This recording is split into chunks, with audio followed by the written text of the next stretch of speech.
소설 중에 사자가 나오고 마녀가 나오고 옷장이 나오고 이것을 판타지 소설이라고 합니다. 그런데 C.S. 루이스라는 사람은 이런 걸 통하여 왜 어릴 때 형하고 자기 집 옷장의 2층에 있는 여기에서 많은 중요한 것이 있다 보니까 거기를 배경으로 하여 형이 먼저 동생이 먼저 이렇게 하면서 스토리 이야기를 만들어 갔어요.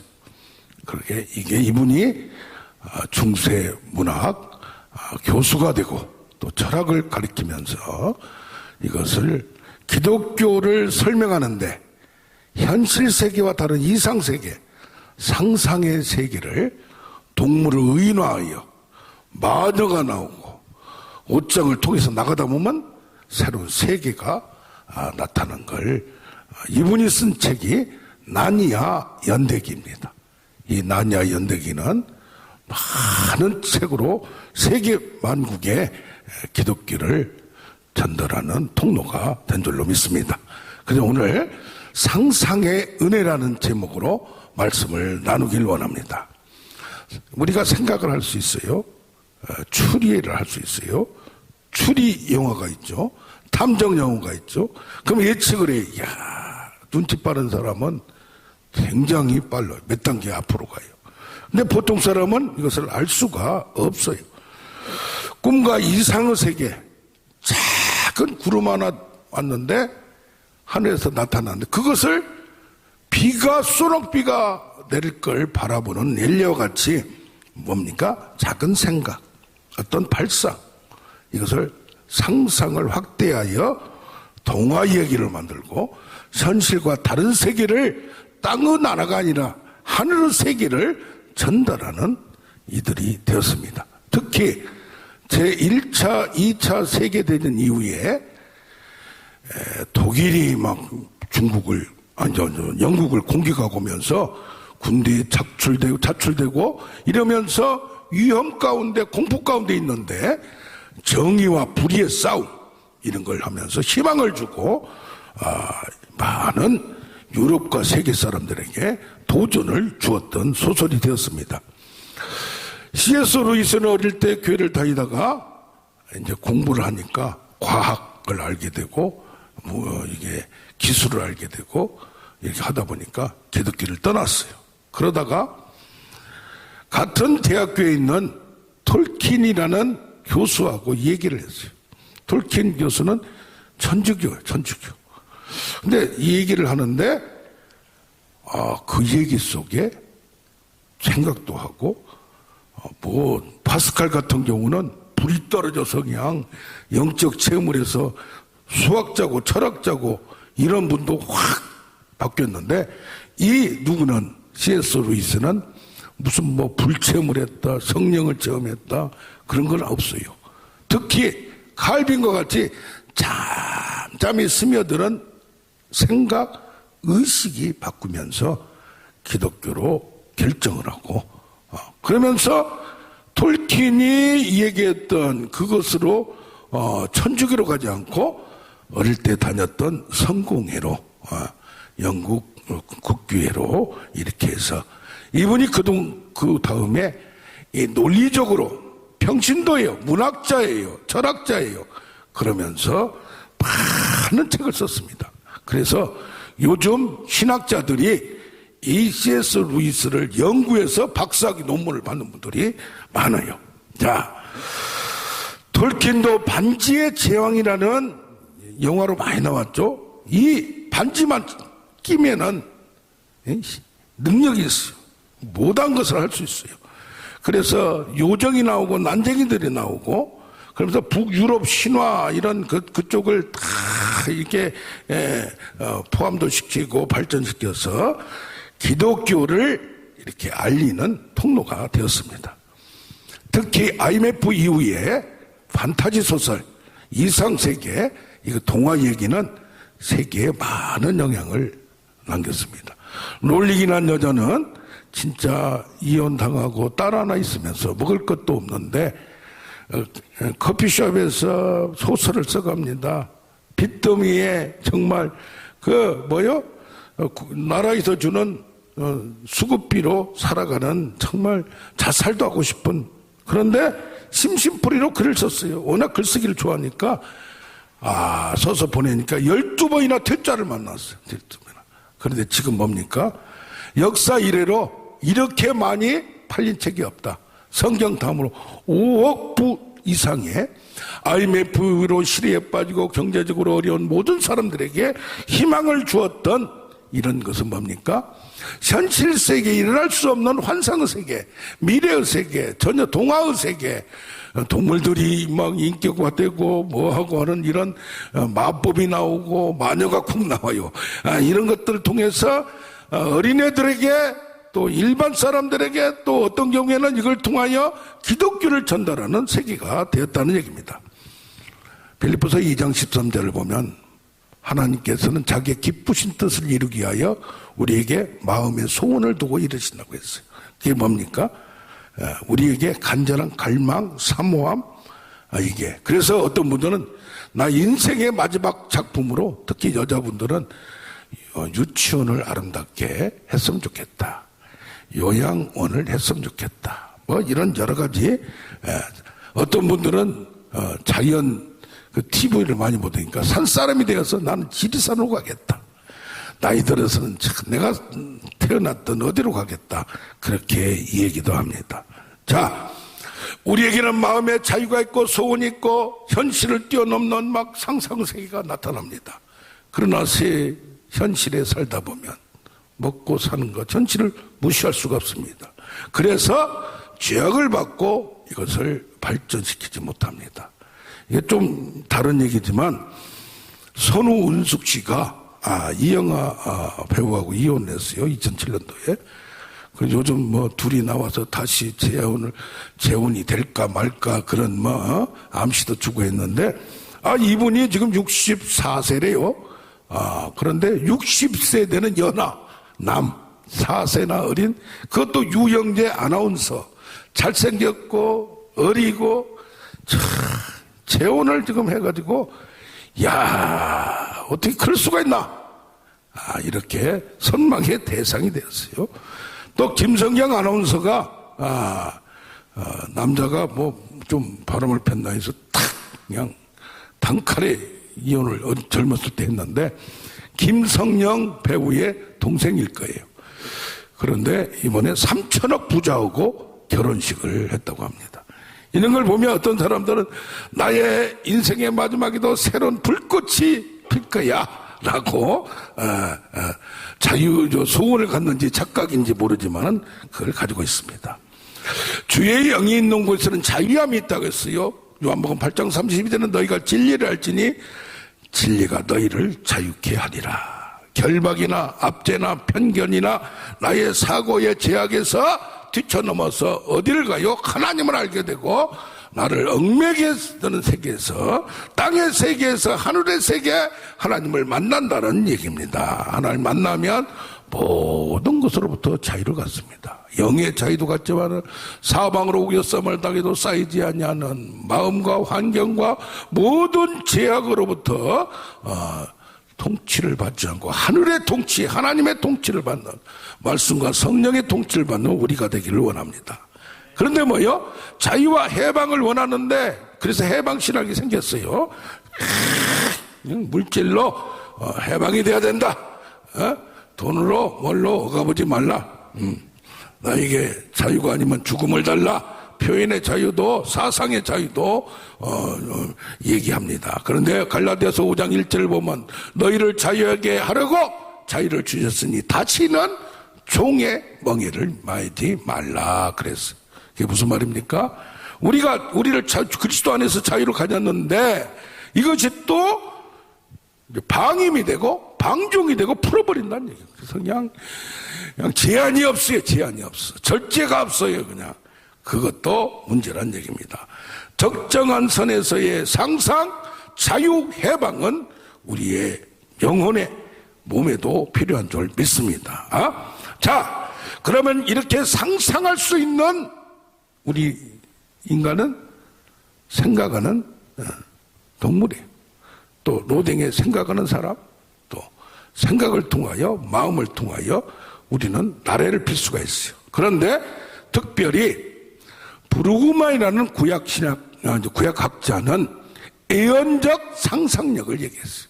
예언자들은 지금 현실을 바라보지 않고 도저히 현실을 바라보면 나올 수가 없는데 이사야서 같이 막 심판을 얘기하는 거예요. 미래에 대해서. 그럼 조그마한 나라를만 한 게 아니라 큰 나라도 나중에 가면 심판을 당한다고 나와요. 그런가 하면 40장을 딱 가면 지금 다 쑥대밭이 돼 있고 포로 상태에 있는데 이루어라 너희가 자유케 되리라 선포를 하는 거예요. 할렐루야. 구원과 해방을 선포하는 거예요. 그러면 특히 에레미야는 뭐 했습니까? 상반적 예언을 했어요. 태평시대의 심판을 예언했고 지금 포로 상태로 끌려가는 시점에 돌아올 포로의 귀환을, 그래서 예언자는 미래를 얘기하는 거예요. 지금 태평스러운데 너희가 끌려가고 너희가 쑥대밭이 되리라, 그런 맛을 합니다. 성전도 예루살렘도 지금 튼튼하게 있는데 근데 얼마 안 가서 그게 다 쳐들어와서 무너집니다. 그런데 지금 끌려가요. 왕의 눈을 빼버리고 자식들을 그냥 끌려가고 그런 상태에서 70년 후에 돌아오리라, 이런 선포를 합니다. 그래서 뭡니까? 하나님은 결과 우리는 모르지만 결과에 대해서 이미 처음과 나중시요 알파 오메가가 되셔서 뭐가 돼요? 미리 아시니까 하나님의 계획에 모든 것을 초점을 맞춰서 그것을 하나님과 교통하는 자는 하나님의 은혜를 받은 자, 계시를 받은 자는 알 수가 있다는 것입니다. 그래서 뭐요? 그래서 보혜사께서는 과거를 알기에 내가 말한 것을, 예수님이 말한 것을 생각나게 하고 깨닫게 하리라. 그런가 하면 장래 일을 너에게 알려주리라. 그래서 예언은 반드시 이루어지는 예언이 있어요. 그냥 마음에 감동돼 이 수준이 아니고 하나님이 확실하게 보여주는. 그래서 자, 할렐루야. 오늘 여기 보면 시편 137편을 보면 이 바벨론의 노래, 바벨론의 강노래란 말이 있어요. 거기서 지금 끌려가서 강가에서 노래를 부르는 거예요. 내가 옛날에 시온에서 하나님을 찬양하고 예루살렘 성전에서 하나님을 찬양했는데 지금 이게 뭐냐, 언제 돌아갈 거? 여인들이 막 그냥 같이 합창을 부르는 노래, 얼마나 바벨론의 노래 말이 얼마나 유명합니까? 영어로도 들어봐도 뭐 어렵지 않아요. 그걸 들어보면 구절절 돌아가고 싶은 여기 그 노래, 시온의 노래, 믿음의 노래, 하나님을 찬양한 노래. 이방 땅에서 어찌 여호와의 노래를 부를까? 예루살렘아 내가 너를 잊을진데 잊지 못한다 이 말이요. 예루살렘을 기억하지 아니하거나 잊어버릴 수가 없다 이 말이요. 언제 돌아갈꼬? 그런데 8절에 멸망할 땅 바벨론아 내가 내게 행한 대로 하나님이 갚아주리라. 내 어린 것들 바위에 메어치는 자는 복이 있으리로다. 그 당시 우리가 당했던 70년 동안 오랫동안 당했던 이것을 몇 배로 너에게 갚아주리라. 도리어 내 어린 것들을 메어치는 자가 복이 있을 정도로 더 큰 심판과 저주가 임하리라, 그렇게 말씀합니다. 할렐루야. 이 시를 통하여 특히 126편을 보면 시온의 포로가 돌려 보내실 때에 포로로 와 있는데 이들을 지금 다시 포로의 귀환이 이루어지는 역사, 우리는 꿈꾸는 것 같았도다, 생각도 못했도다 이 말이요. 그때에 우리의 입에는 웃음이 가득하고 우리의 혀는 찬양이 가득하였도다. 여호와께서 큰 일을 행하셨다 이 말이. 큰 일을 행하셨기 때문에 우리는 기쁘도다. 우리의 포로를 남방신을 돌려보내소서. 이것을 믿고 또 선포하는 거예요. 아멘. 아멘. 그게 이사야서는 보라 내가 새 일을 행하느니 43장 18절부터 이전 것은 기억하지도 말고 생각지도 몰라 상상할 수 없는 새로운 일을 내가 이루리라. 할렐루야. 여기서 새로운 일은 시온의 바다에 사막에 강을 내고 포로에서 돌아오는 시온의 대로를 통하여 아스팔트 고속도로를 통하여 쫙 달려 돌아오는 것을 거기에 새로운 일이라고 얘기합니다. 할렐루야. 그래서 뭡니까?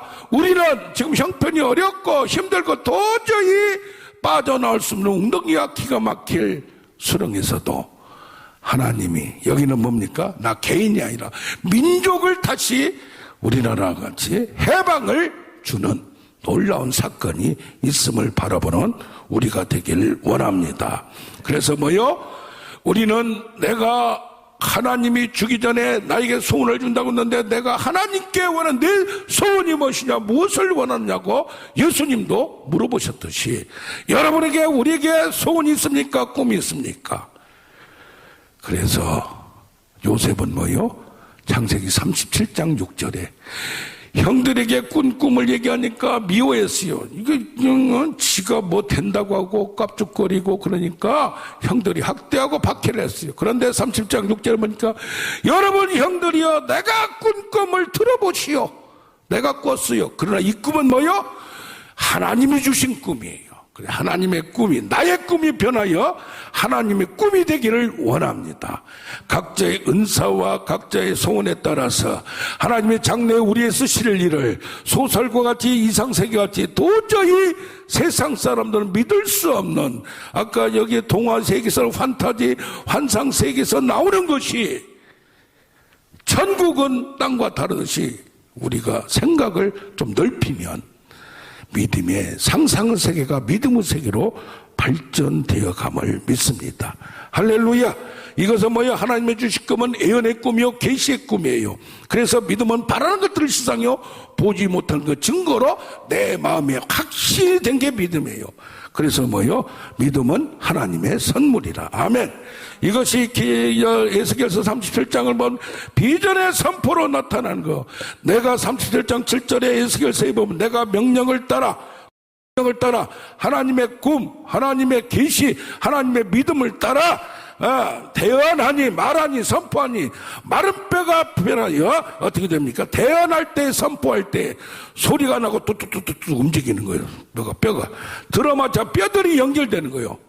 그 뼈가 아픈 분들 보면 툭툭툭 때리면서 그냥 펴질 것을 상상을 하는 거예요.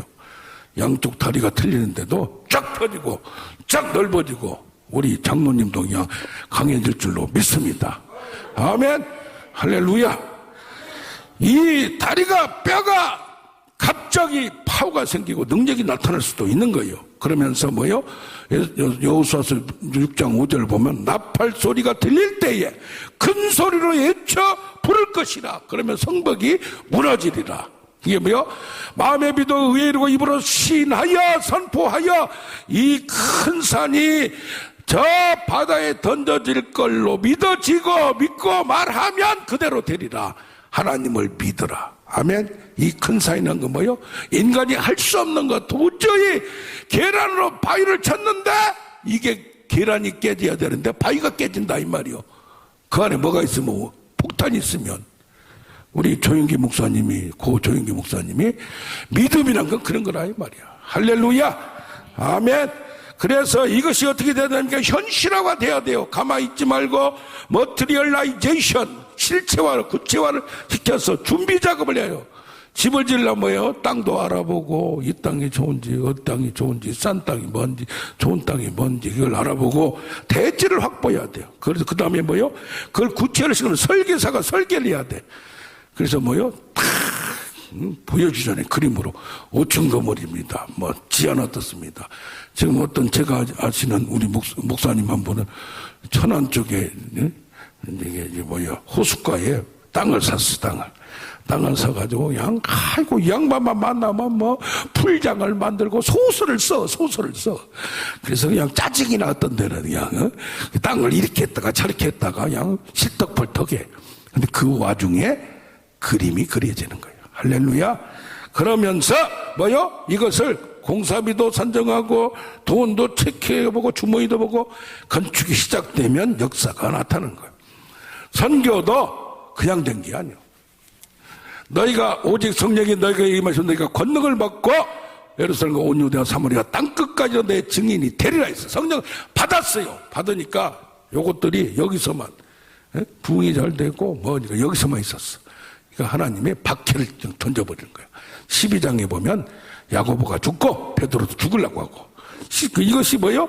그러니까 흩어질 수밖에 없는 거예요. 13장에 딱 가면 안디옥 교회가 세워지요. 이거 뭐예요? 예루살렘을 떠나서 저 이방 땅의 안독이란 도시에 큰 도시에 교회가 세워져. 담임 목사가 누구야? 바나바야. 바나바가 누구야? 돈에다가 다니다가 박해자고 학대자고 예수 믿는 사람 죽이려고 하는 그것이 변해가지고 아라비아 반도에서 하나님으로부터 씨름하고 10년 동안 이렇게 하면서 이제 전도로 다녀 막, 야, 저렇게 미친놈이 있구나. 하나님 준비했구나. 딱 알아보고 데려와서 부목사로 쓴 거예요. 근데 하나님이 뭐야? 바나바와 사울을 따로 세워서 선교사로 보내라! 에? 특별 금식기도 하고 작정기도 하니까 집회를 하다 보니까 그게 떨어진 거예요. 그래서 뭐요? 하나님의 명령, 징조, 이끄심, 인도 이걸 떠나서 이 둘과 선교팀을 1차 선교여행을 보냅니다. 그러면서 알아봐야 할 거 아니에요. 선교가 어떻게 생겼는지 뭐한지. 거기에서 아무나 한 게 아니고 바나바가 누구야? 구브로 사람이요. 유대하고 저쪽이 서메 사람이. 그래서 세상을 잘 알아. 딴 세상을. 또 누구야? 이 바울은 다섯 사람이야. 이방 땅에서 태어나서 언어도 잘해. 그쪽에 살다가 예루살렘에 왔기 때문에. 그래서 다 맞는 사람들을 미리 준비되어 있다 이 말. 준비되어 있다. 이렇게 해서 보냈다 이 말이야. 할렐루야. 그러면서 사도 바울이 은혜의 복음을 전하는 그 은혜의 복음을 이걸 깨닫고 딱 맞는 사람이 이방의 사도로 이방의 빛으로 하나님이 600년 전에 예언한 것이 이 사람들 위하여 부산을 내려갔더니 같이 공부했던 기장에서 제일 큰 교회 하신 목사님이 얘기하는 거예요. 우간다를 하나만 택해서 그냥 교회 1,000만 원 주면 해주고 누구 집사 권사 이름으로 해주고 그 다음에 또 이렇게 했더니 교회만 짓는 게 아니라 학교를 짓대. 초등학교 짓고 대학교 짓고 신학교 짓고 대학교를 이번에 짓 크게 땅을 사는데 그런 다음에 또 이것이 이제 목회자들 재교육 병원은 아직 안 졌더라고. 그러면서 목사들이 공부했지만 그걸 잠깐 하는 거 가지고 안 된다 이거지. 그래가지고 곳곳을 돌아다니면서 오면은 먹여줘, 재워줘, 선물 줘, 말씀을 줘. 야, 그게 이제 여기에서 그쪽 아프리카 근방으로. 이게 자기 교회만 한 게 아니라 딴 교회 연합해서. 이게 작전, 전략이 있어. 사도 바울도 그냥 다니까 큰 도시를 거점으로 해서 착착착착 같이 어리버리하게 안 했다 이 말이에요. 할렐루야. 땅을 정복하는 우리가 되기를 원합니다. 우리는 지금 지어준 것도 좋지만은 기도의 능력을 그냥 7시간 하잖아요. 이것을 우리가 지금 한국에서 제일 뜨거워 이걸도. 할렐루야. 이것을 그냥 전달해주고 전국에 전 세계에 나중에 이슬람권에 해서 할렐루야 불을 붙여서 그런 또 선교사를 양성해서 보낼 장대한 꿈을 지금은 성교비도 못 보내는데 그런 꿈을 꾸느냐. 웃기지 말라 이거야. 이렇게 하나님 훈련시켜서 그동안 힘든 게 하는 목적은 뭐냐. 오직 하나님만 바라보고 능력의 불을 받게 하려고 성령의 불을 받게 하려고. 이게 똥개 훈련시킬 때도 줄 듯 말 듯 해야지 주면은 너부러져 가지고 잠만 퍼자. 할렐루야. 하나님의 은혜는 진짜 힘들어야 받는 거예요. 갈급한 거예요. 사모한 거예요. 할렐루야. 그는 우리를 통하여 역사할 걸 믿고 나가는 우리가 되기를 원합니다. 찬양합시다.